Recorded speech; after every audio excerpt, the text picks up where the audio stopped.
مولانا صاحب یہ بات صحیح ہے کہ جمعیت علماء ہند 105 سال پرانی آرگنائزیشن ہے. اس کا مطلب یہ نہیں کہ سوچ بھی 100 سال پرانی ہونی چاہیے.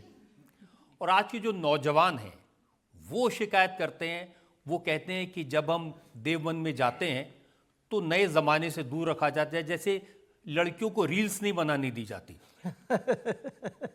تو آپ لڑکیوں کو ریل بنانے کی بھی غلط کرتے ہیں.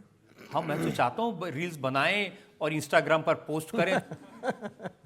ایسا ہے, کوئی بھی انسٹیٹیوشن ہو اس کا ایک ادیش ہوتا ہے.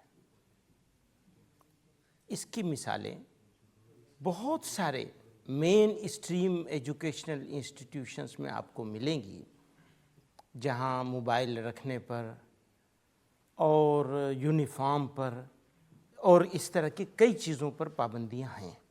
یہ صرف دارالعلوم دیوبند کے ساتھ نہیں ہے, بلکہ جب ایک خاص انوائرمنٹ کریٹ کرنا ہے جہاں پڑھنے پڑھانے کے علاوہ ڈسٹریکشن والی چیزوں سے بچانا ہے.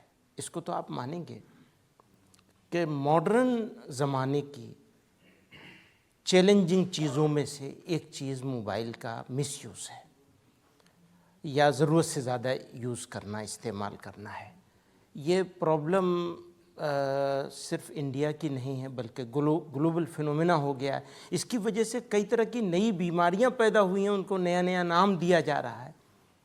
ایسے میں پڑھنے والے بچوں کو جو گریجویشن کر رہے ہیں یا پوسٹ گریجویشن کر رہے ہیں, ان کو ڈسٹریکشن والی چیزوں سے بچایا جاتا ہے, سب جگہ بچایا جاتا ہے. میں آپ کو ایسی پوری لسٹ دے دوں گا. چلیے میں آپ کی بات مان لیتا ہوں کہ موبائل کا استعمال کرنے سے جو اسٹوڈنٹس ہیں ان کو نقصان ہوتا ہے, لیکن لڑکیاں کار چلائیں, موٹر بائک چلائیں, اس پر کیوں پابندی ہے؟ کہاں پابندی ہے اس کے اوپر؟ سب چلا رہے ہیں. ارے نہیں, دیکھیے صاحب, یہ دارالعلوم کی جو ویب سائٹ ہے ہاں, اس پر سوال پوچھا گیا, ایک بچی نے سوال پوچھا علماء سے کہ کیا میں موٹر بائک چلاؤں, کار چلاؤں تو ٹھیک ہے؟ انہوں نے کہا نہیں, یہ اسلام میں ناجائز ہے. اب یہ تو وہی بتائیں گے کہ وہ لکھنے والے نے کیا لکھا اور کب کا لکھا ہوا ہے, کس کانٹیکسٹ میں سوال کیا گیا ہے. دیکھیے یہ دارالعلوم کی جو ویب سائٹ ہے یہ اس کا پرنٹ آؤٹ ہے. اصل میں یہ میرا ڈپارٹمنٹ نہیں ہے, تو انہوں نے کس کانٹیکسٹ میں, فتوے کا بھی اس کا بہت تعلق ہوتا ہے کہ سوال کرنے والا, سوال کرنے والی, سوال کرنے کا انداز کیا ہے, اس کے حساب سے جواب آتے ہیں. سوال تو ان کا بڑا سیدھا سا تھا. نہیں, پتہ نہیں سیدھا سا ہے یا نہیں, چونکہ آپ کا سوال بھی بڑا سیدھا سا ہے تو اس لیے نہیں, انہوں نے لکھے, اس میں لکھا ہے از رائڈنگ اے بائک اور a car unlawful for female according to شریعہ. میں اس کو نہیں کہہ سکتا, اور مجھے لگتا ہے کہ اس کو اگر ٹھیک سے سوال کیا جائے گا تو اس کا جواب ڈیفرنٹلی آئے گا. جی ہاں, اب اس کو ٹھیک سے کیسے پوچھیں گے, بتا دیجیے. ہر چیز کی ایک حدود ہوتی ہیں, اگر وہ حدود میں رہ کر کے کیا جا رہا ہے تو وہی چیز الاؤ ہو جائے گی. اب جیسے انہوں نے پوچھا کہ میں آئی بروز بناتی ہوں تو یہ ٹھیک ہے؟ کہا نہیں صاحب, اسلام میں حرام ہے. اب پتہ نہیں آپ نے اتنا پرانا کہاں سے کیا چیز نکالی ہے. یہ تو ابھی تازہ ویب سائٹ سے میں نے نکالا ہے.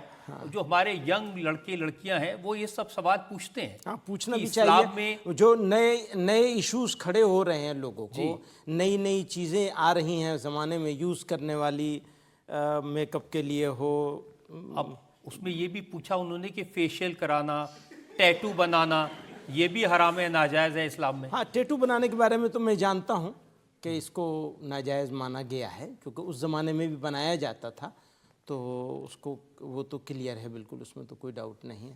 لیکن باقی وہ سوال کرنے والے کے سوال پر ہوگا کیا چیز ہو سکتی ہے, کس طرح ہو سکتی ہے. اب ایک مولانا نے تو جس شادی میں ڈی جے بج رہا تھا وہ نکاح کرانے سے منع کر دیا. ہاں بالکل, ہم تو یہ فیصلہ کر رہے ہیں, ہم یہ کہہ رہے ہیں کہ جس شادی میں ڈی جے ہوگا, جس شادی میں ضرورت سے زیادہ خرچہ کیا جائے گا, جس شادی میں ضرورت سے زیادہ روشنی کری جائے گی, جس شادی میں انوائرمنٹ کا دھیان نہیں رکھا جائے گا, جس شادی میں غریب کی غربت کا مذاق اڑایا جائے گا, اس شادی کو ہم ہونے نہیں دیں گے. ہمارا بس چلے تو ہم ہونے نہیں دیں گے. ہم تو سرکار سے بھی کہتے ہیں قانون بننا چاہیے. یہ کیا مذاق بنا رکھا ہے کہ شادیاں اتنے ہم لوگ اردو میں کہتے ہیں تجھ کو احتشام کے ساتھ اتنا سجا سجا کے کرتے ہیں. آپ غریبوں کے بارے میں کوئی سنسیئرٹی نہیں ہے آپ کے پاس. آپ کیسا ملک بنانا چاہتے ہیں, کیسی دنیا چلانا چاہتے ہیں, آپ انوائرمنٹ کا دھیان نہیں کر رہے. کوئی اپنا نکاح کیسے کرتا ہے, شادی کیسے کرتا ہے, یہ بتانے والے یہ سوسائٹی کا معاملہ ہے, یہ سوسائٹی کا معاملہ ہے. ساری سوسائٹی کو کرنا چاہیے مل کے. ہمیں اور آپ کو مل کے کرنا چاہیے. یہ سوسائٹی کو غلط راستے پہ نہیں جانے دیں گے. غریب کی غربت کا مذاق نہیں اڑانے دیں گے کسی کو. ملک کو, دیش کو, سماج کو غلط راستے پہ نہیں جانے دینا چاہیے. سب لوگوں کو ٹھیک سے بیٹھ کے اس پہ چنتا کرنی چاہیے.